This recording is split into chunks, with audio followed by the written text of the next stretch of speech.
I was born and raised at Battle Creek, Nebraska in 1929. Didn't have hospitals then, so we were born in the house on the farm. Have two brothers and two sisters, and they were born and raised in the house there where they were born. Went to school, parochial school, eight grades, high school, and after high school, we were farmers, and we were farming. This was World War II then, and there wasn't many guys around, and so there was land to rent, and so us boys, we were good workers, and so we had a lot of land to take care of. Well, after the war, the soldiers came back. They got their land back. My mother thought that we couldn't find enough land for us to farm, for us boys to farm. And there was an ad in the Sioux City paper that had a farm for rent in western Iowa. So my mother wrote a letter. And he came out and looked us boys over, and he rented us the farm. So Where in Nebraska? this would be in Iowa, western Iowa. Yeah. The town was Ida Grove, Iowa. So we had a sale in March and February. I'm sorry, of 1950. Let's see. I've got to stop there just a minute. It had to be 1950. And so we had a nice sale. We kept 2 tractors and 2 hay racks, and we loaded all our extra equipment into those 2 hay racks. And my brother and I headed to Iowa. Took Highway 20 all the way across and went into Iowa and then to Ida Grove. We got to the farm. We were a little late. We were supposed to be there at 8 o'clock or something like that. He chided us for being a little late. So he was showing us the house. And of course, we didn't have electricity. We never grew up with electricity. We had telephones on the farm, but it was a 12-party line. And I never did talk on that telephone that we had. But anyway, here we got in that farm and had electricity, and he led us around to each room, turned on the switch, and there'd be a single bulb on it, you know. And I'd turn it off as we go to the next room, and my brother would come along behind me and keep flipping that light. And it came back on every time he switched it. It was just amazing to see that light come back on. We farmed. So what you were doing, working in the farm when the Korean War broke out? Yes. So we were farming. Well, I had wanted to go to medical school for September, and I agreed to help my dad till then. Well, we had 480 acres to farm, and I was the oldest, and so he said he would help me with tuition if I would wait till January 1st. Well, I agreed.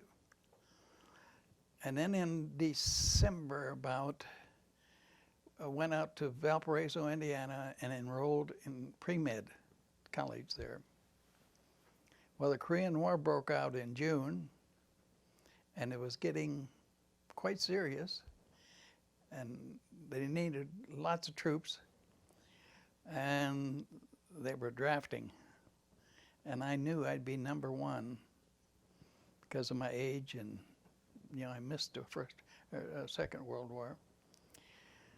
So I enlisted in the Army at Ida Grove, Iowa, January 10th, 1951.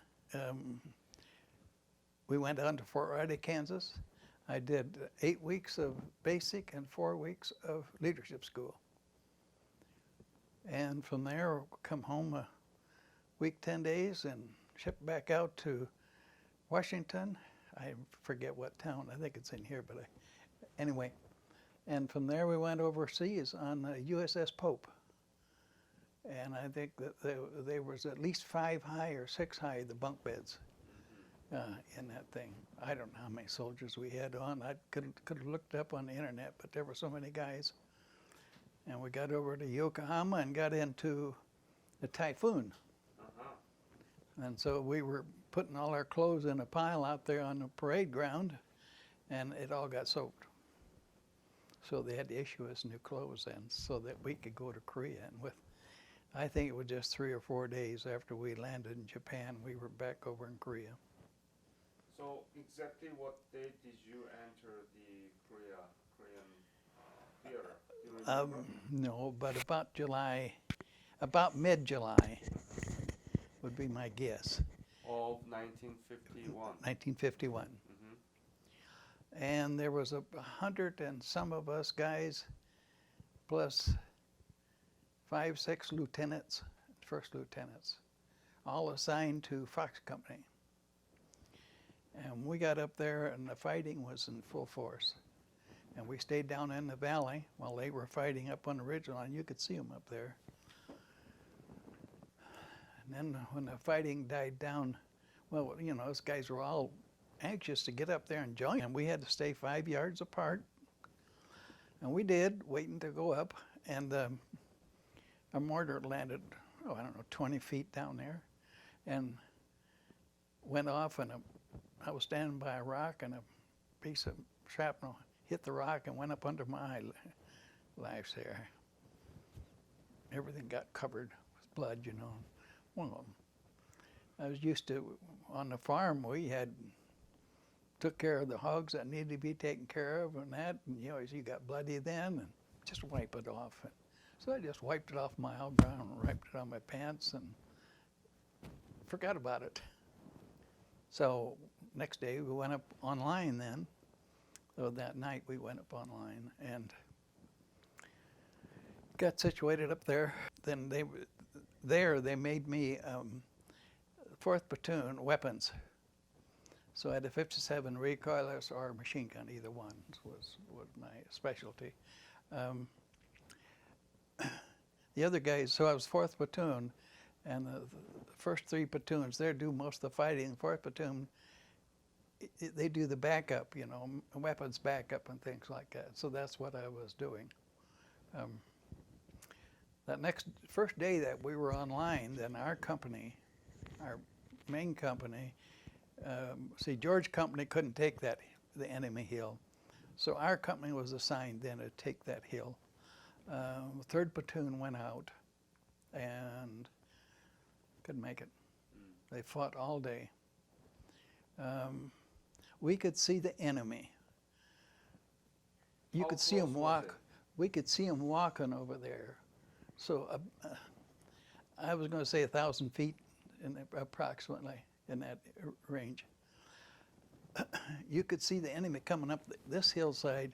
Our guys were coming over here from a little area where we were observing, see. Well, the Chinese would stand up and throw grenades over that little hilltop there, right on our troops that was coming up the hill. They'd just stand up with a grenade in each hand and just throw like that. Well, the company commander, Captain Hillman, he had his sniper rifle guy, get those guys down, knock them down. Well, they didn't do much of too good a job, whether they didn't know how to shoot or just what, but they weren't doing their duty. And Captain Hillman said, "Borchers, do you think you could do that?" Well, I was a squirrel hunter, and I used to shoot the squirrels in the eye. So I used a sniper rifle, and we put an end to that. So fighting went on clear to just about dark. And there was our guys on the hillside over there. And it was 4 o'clock about the next morning before we got our dead and wounded off that hillside. That morning then, as the sun started to come, just a light on the horizon you could see. As the sun started coming up, and I kept looking on that ridge line, you know, that was in front of me, and there'd be shovels of dirt flying in the air, just as far as you could see, all the way around there. And I couldn't believe it'd be dirt. It wasn't light enough to really see. So I sent word up to Captain Hillman, come down. He was just 50 feet up the trench from me. And he came down and he looked at it. And he turned to me and he says, Borchers, you think it is what I think it is? I didn't know what he was talking about, see. I was just too new at something like that. Well, it was the enemy digging in. Reinforcements coming. So he went back up and called for time on target, TOT, time on target, any gun that could reach that hill. And it started in, and the shrapnel, shells exploding over the guys, shrapnel on the ground, vegetation that was out there, small trees and that, disappeared.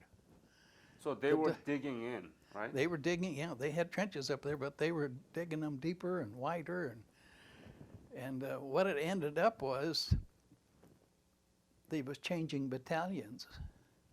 So you see how many men were up there. So anyway, we did that. Here was this artillery and that all going. And I think it was 8:30 about when I was assigned to Lieutenant Stone's platoon. And so he went out, and we had to keep our 5-step distance between it. And I followed his first squad with my squad. And as we went up the hill then, not steep, it was gradually, it's a finger off there. And all of a sudden he stopped, and we never did figure out why he stopped. But anyway, then it wasn't long, and we went on up the hill, and we got on the hilltop, and Lieutenant Stone says, Borchers, you take your men down and check that valley out. Well, there was a finger down to the valley to the rice paddies. And then from the rice paddies, there was another hill going up the other side. So I took my guys down there, and we checked those out, looking for prisoners. No prisoners.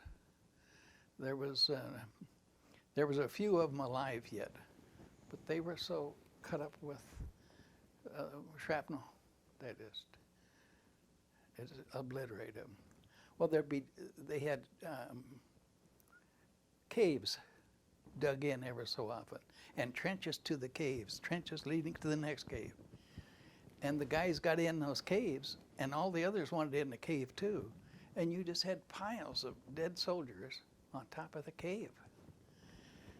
And that went all the way from way down where we were all the way up to the hill where our command post was. But so there we were right on, Lieutenant Stone stayed on the hilltop, and that's where he kind of made his little individual command post there. And then from there, we went down and looked things over and came back and reported to him what we'd seen. And there was hardly a place to sit up there.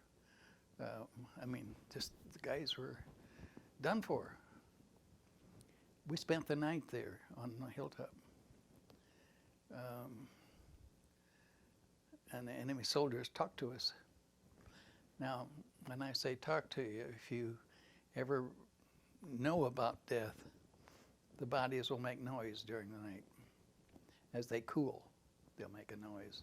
And especially there, they got quite cold during the night. And so, yeah. People were groaning, right? Yeah. Yeah. Yeah. So the next morning we had pancakes. They brought us pancakes up on the hill. That was prepared 5 to 8 miles behind lines and then brought up. Pancakes during the war? Yeah. Wasn't too bad. They had Korean carriers and would carry these thermals on their back, and that's how we got it. That's how they brought it out to us. How often did you eat pancake? Oh, well, that was just that one morning. Oh, that was it. Yeah, that was it. And then we had sea rations the rest of the day. Yeah. But we sat there and had, on the hillside, it was east slope. Sun was coming up. It was warm. And we were scattered out having pancakes. You lay your rifle down, you have your mess kit on your lap, And there the guys were eating, and all of a sudden here 5, 6 enemy soldiers come running right down between us. You know, the guys grabbed their rifles, their mess kits flew, they went their breakfast. And then by the time they aimed to take a shot, the rifle was unsafe. Those guys kept right on running. Never got a shot fired. Of all the guys that were out there, nobody fired a shot. Even Lieutenant Stone didn't fire a shot. He had a carbine, but he didn't get a shot fired. They just ran away. Yeah, they ran down the hill. It was a pretty steep hill, and they could really run down there. So anyway, we lost them all. Not So- all of it, right? No, I mean, all those guys ran away. We never got one of them. Yeah. So Lieutenant Stone says, Borchers, he says, I had told him there was a cave up on the hill yet. And he says, Borchers, why don't you go up there and see if you can seal that cave up? Well, I had a Korean captain in my squad. Now, the Korean Army disbanded, and the American divisions and companies and that all took 5, 6 Korean soldiers. So they were blended into our unit. I don't know, we had 4, 5, 6. I had a Korean captain. He was a school teacher in civilian life. Could speak Chinese, English, the whole works. So he, Do you remember his name? Kim Young. Kim Young? Kim Young, yeah. And he had, so I had him as my interpreter. Lieutenant Stone says, why don't you go up and seal that cave up there? So we went up and took a look at it, and it was on the other far side of the hill. See, and then we looked. It wasn't that far away, but we looked at it, and we knew where there was some dynamite. Well, those troops that were coming up those trenches, there was some dynamite hanging on a deal that he had over his shoulder, and they put about 14 sticks on each side end of that stick. And there he was dead in the trench, laying against the trench, and this dynamite was dangling like that on that stick. And rigor mortis had set in, and there he was. So I knew where that dynamite was, and we got some dynamite. And anyway, then Kim went down there to that opening, and he could hear guys in that cave. So he hollered at them to come on out, see. And the first thing they got into a shouting match between the ones inside and him. And I know he was mad at the Chinese for destroying his country. And I think that's what brought that all about. So he got, those guys wouldn't come out. There's no way. So we just put a few sticks of dynamite there in front of that cave entrance and set it off with a grenade and sealed them up. I knew it had to be done, and if you studied history, that's what happened. You had to kill or be killed, and that's what it did. So you got there July of 1951, and when did you leave Korea? Would have been July of '53. July of 53. Yeah. So you've been there 2 years? Yes. See, they pulled us. If I can continue on with my story, then it'll all come in together. We stayed there another night on that hill. So we spent 2 nights up on that hill with the enemy. And the next morning, they marched us down. Another company come in, relieved us. They had food waiting for us in the valley, and we loaded up on trucks and went another 10, 15 miles up the line to a new position. And it was in the Chorwan Valley, and you could see about 10 miles to the far end was Chinese, and they was coming up both sides of the valley, and we would try to go down on both sides on our side, and so we didn't escape action. Yeah, there was action out there. Well, then, you know, you 57 recoilless takes a bigger area for firing, and you need some kind of protection, so we dug a hole in that hilltop, and there was some shrub trees, and we put that over the top and then put some branches on top of that, and then covered it with a tarp and put some more branches on, so we had an opening in the backside. And that's what you had to have. You got to be able to shoot out with that recoilless rifle. I had a pretty good deal going there after I got it all done. Well, the guys kind of passed the word around, or the word got around that I had the best place in the whole area, and somebody come up with a hot plate, and somebody came up with a gas lantern, and we made ourselves a little table. So we had hot chocolate not every night, but lots of nights. And a lot of the guys would come, and they'd bring their stuff, and we'd make it. And Lieutenant Stone even came over. Now, I was situated not too far from that little valley that went on up on that Chirwan Valley. I was right on the edge so that we could fire down it if the enemy came up that valley. Well, there were some little houses right next to the hillside, right down in front. And you could see them. I don't know, they was probably 1,000 yards down there. Maybe not quite that far. No, not 1,000. There was 1,000 feet down that valley. Well, at night, we would have to do 2 hours on, 2 hours off on observation and that. And I'd see these lights come down the valley. And I started telling the guys. Nobody wanted to believe me there, but that I was seeing lights, because nobody else saw them, see. And I told Lieutenant Stone one day. And so then about once a day or once every couple of days, he'd stop and say, Borchers, what'd you see last night? To Lieutenant Stone, and that's where I first started to get closer to Lieutenant Stone. He'd stop by every couple of days and want to know what I saw on my end. See, he was a good half, 3/4 of a mile up the line from me on the stationary line. Well, then we had to go to an outpost, which was about 1.5 miles up the valley, and it was just 3 little hills in the center of the valley, and we were on the hill closest to our line. And those hills were called the Three Sisters, and we were going close to our line. Anyway,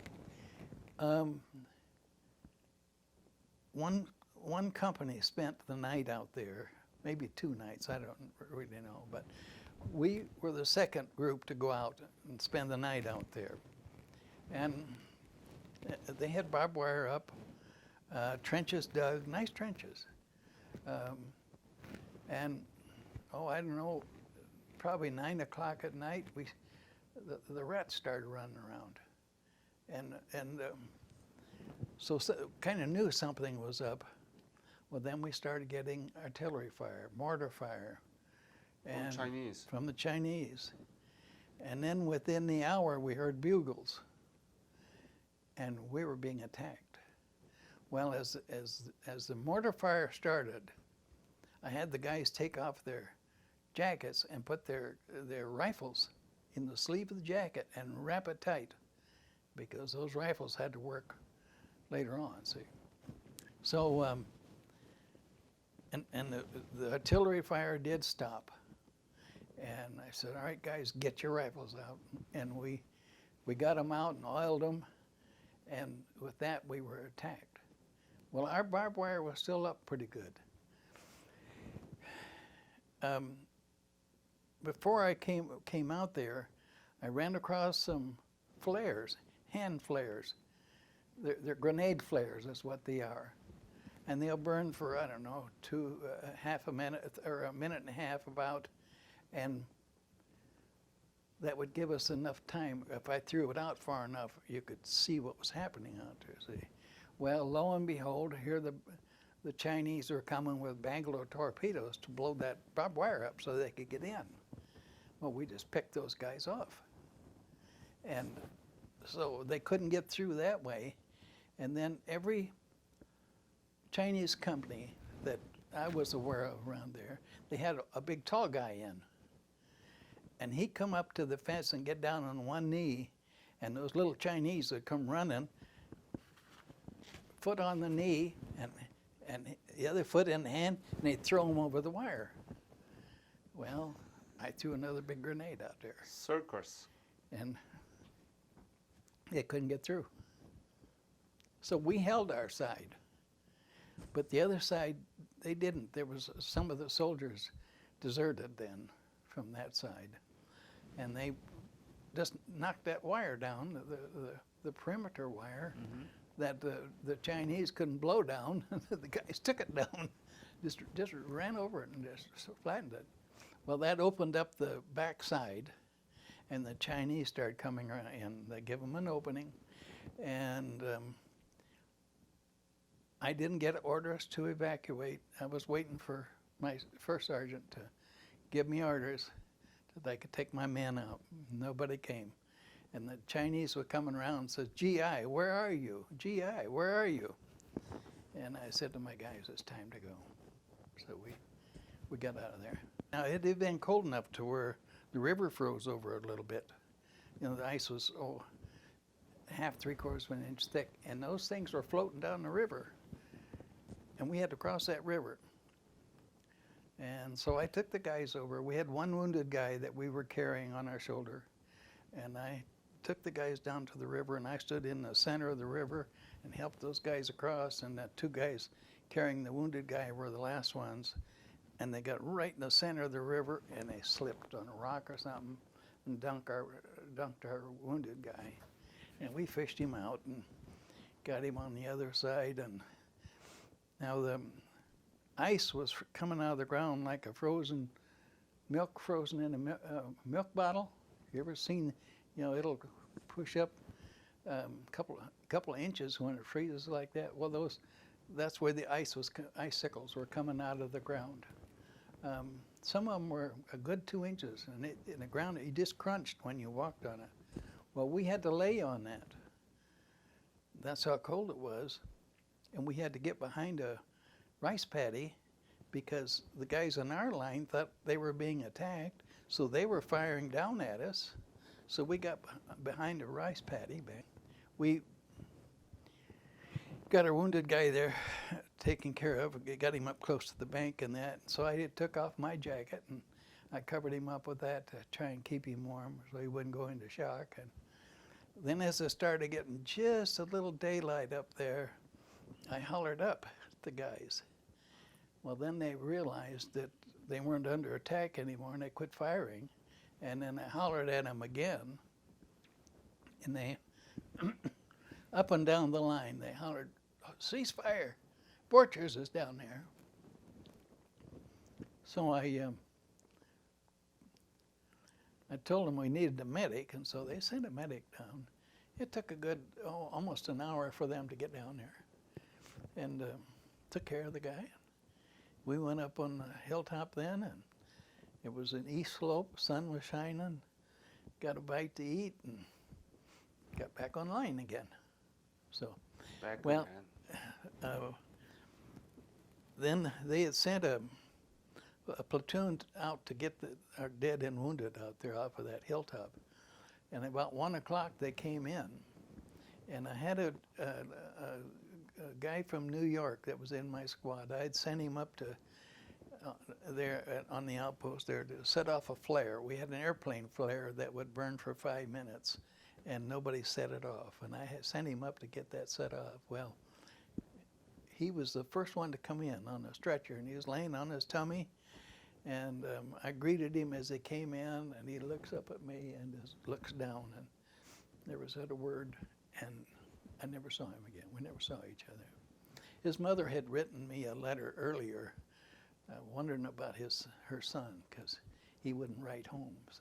So we had an outpost that was just about 1.5 miles over from my machine gun and recoilless rifle. George Company lost it. they couldn't hold it out there. And they had been building it and a lot in that, but they couldn't hold it.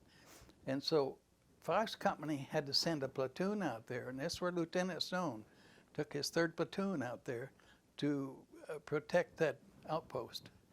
And they were attacked that night, and we lost Lieutenant Stone. We lost a whole platoon. Only that I know of, one guy walked out of there. Forgot to say about Hillman told you not to go. Well, see, I was supposed to, as a weapons squad, you're attached to these different platoons as they go out. And word had come down that I was supposed to go with Lieutenant Stone. And I was waiting as they marched out to go over to that outpost, and Captain Hillman said, "Borchers, what you doing here?" And I told him, and he says, "You just come back from an outpost. Take your men and go give Lieutenant Stone some support fire, see." So that's what I did. Well, then that night, the same thing happened to him that happened to our outpost. They were shelled, rocket fire, all of that. And it was overrun then, of course. We lost everybody but that one guy, shell shocked, and he couldn't tell us the story what happened. And I never did know what happened to Lieutenant Stone. So there we ended up, so we lost Lieutenant Stone, this whole platoon, 50 guys. The platoon I was with on that outpost, we lost 39 guys. So we didn't have many troops left. So we was either going to have to pull back and regroup, or we're going to be weak, that area be weak because we didn't have enough troops. Come along December, we didn't have winter clothes, nothing to keep warm with. December 1st, 2nd, 3rd in there, they issued parkas. And so, but they didn't give us this. They just sent so many, and you tried on the size, and if it fit you, you kept it. And if not, you give it to the next guy.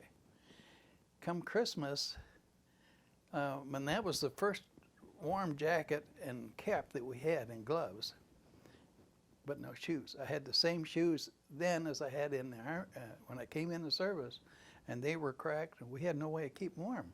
Our feet kept freezing. December 29th, 30th, something like that. The 45th Division relieved us on line. We gave them our clothes, our warm clothes, and because they didn't have any, we went down to waiting trucks. Now this is 2 o'clock in the morning. We went down to waiting trucks,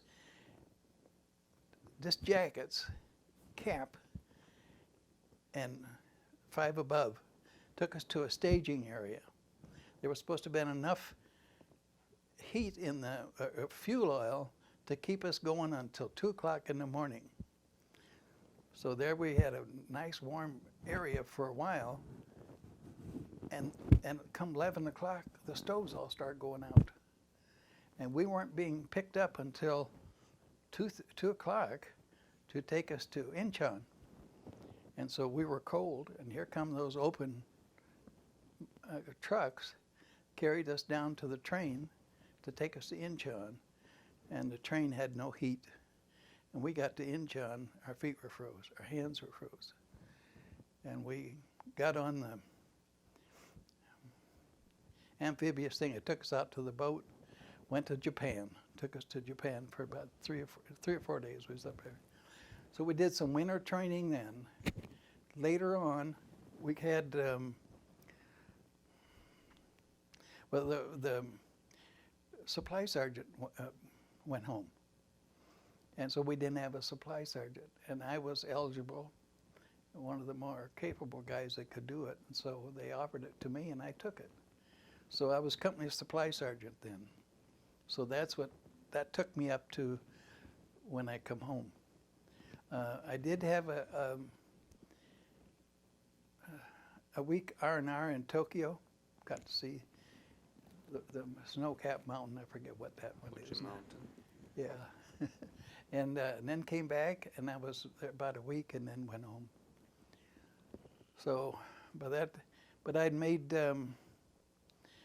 sergeant in Korea the time in Korea, battlefield promotion, you see, and I didn't even know it.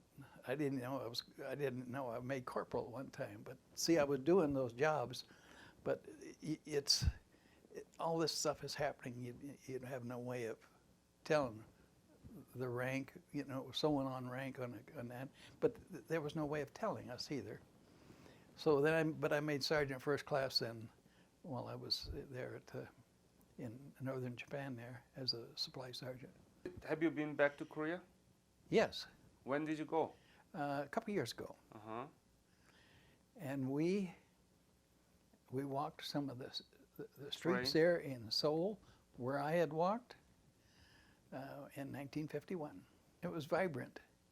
They was wanting to progress, and of course, they have, but everybody was excited about what's happening in their lives. Could you believe your eyes? They're looking at a completely different picture. Well, I had seen pictures before, and so it wasn't that I didn't know what was happening. Yeah. So, yeah, that's what happened. Hmm. So, anyway, a little more of my story. I lost my farm, and I had problems with foot problems because of freezing my feet. I have to this day. I had to get out of that cold weather up there, and I came down here. A guy offered me a job down here, and that didn't work out. And I tried to get my wife to come down, and she wouldn't come down. And so we parted ways, and I met Grace then. Well, I had a jewelry store then, and her husband would come in and buy rings and that jewelry for his wife. And then her husband passed away, and I was working at Macy's, and she came in and said, "Did you know my Ed passed away?" And then we started seeing each other at senior center dances. So that's how she came into my life. And so now we do volunteer work, a lot of volunteer work with the VA and things like that. Mm. How we doing on time? Great. Do you have children? I have 4 children. 4 children? How about great-grandchildren? Grandchildren? Three. 3 great-grandsons. Mm. Your interviews will be uploaded to the website that I showed you. Are your grandchildren or great-grandchildren interested in? Oh, yes. Oh, yeah. Oh, really? Oh, sure. Ah, in Korean War Sure. and your battle? Yes. Have you talked to them? Oh, yes. Well, not in depth. He's tried to write it. He wrote.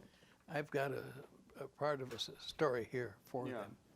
them. What I'm trying to do is trying to create grandchildren legacy project. Yeah.